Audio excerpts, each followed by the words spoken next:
Hello guys, তো আজ আমি শেয়ার করতে যাচ্ছি আমাদের বাড়ির সবজি ক্ষেতের বাগানটা। তো অনেক আগেই আমি এই ভিডিওটা বানিয়েছিলাম, কিন্তু আর সেইভাবে আপলোড করা হয়নি। তো ভাবলাম আজ আমি আপলোড করি। তো আমরা বেরিয়েছিলাম, একটা জায়গায় গিয়েছিলাম। তো জায়গা থেকে বাড়িতে এসেই ভাবলাম ড্রেস খোলার আগেই তোমাদের সঙ্গে আমি এই জিনিসটা শেয়ার করে নিই। তো অনেক দিন থেকেই ভাবছিলাম শেয়ার করব, তো শেয়ার করা হয়নি। তো ভাবলাম আজ শেয়ার করি। এইদিকে দেখো মিষ্টি কুমড় ধরেছে, এটা মিষ্টি কুমড়ের গাছ। তো বেশি ধরেনি এবার, অনেকটাই কম ধরেছে অন্যবারের তুলনায়। আর এইদিকে অনেকগুলা গাছ আছে, অনেকগুলো গাছও লাগানো হয়েছে। আর এখানে একটু খালি জায়গা রাখা হয়েছে, এইগুলাতেও গাছ লাগানো হবে।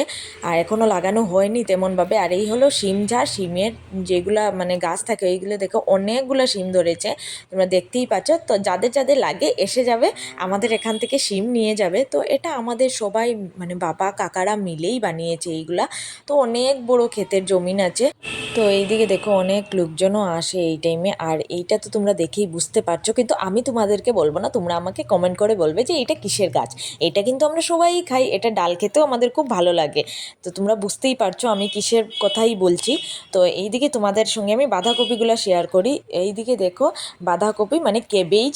তো এগুলো দেখো অনেকটা ধরেছে। তো তোমাদের যার যার লাগে আসবে, এসে নিয়ে যাবে। দেখো খুবই ভালো লাগছে। তো আমি যেহেতু এতটা বাঁধাকপি খাই না, আমার ফুলকপি খেতে খুব ভালো লাগে, কিন্তু ফুলকপি তো এতটা লাগানোই হয়নি। ফুলকপিও আছে কিন্তু এইদিকে নেই। আর এইদিকে দেখো এইগুলার গাছ তো তোমরা আরোই ভালো করে চিনতে পারছো যে এইগুলা কি। এইগুলার ডাল আমরা খুব বেশি খাই, আর আমাদের খুব ভালো লাগে খেতে। আমরা সবাই নিশ্চয়ই জানি এগুলা কি।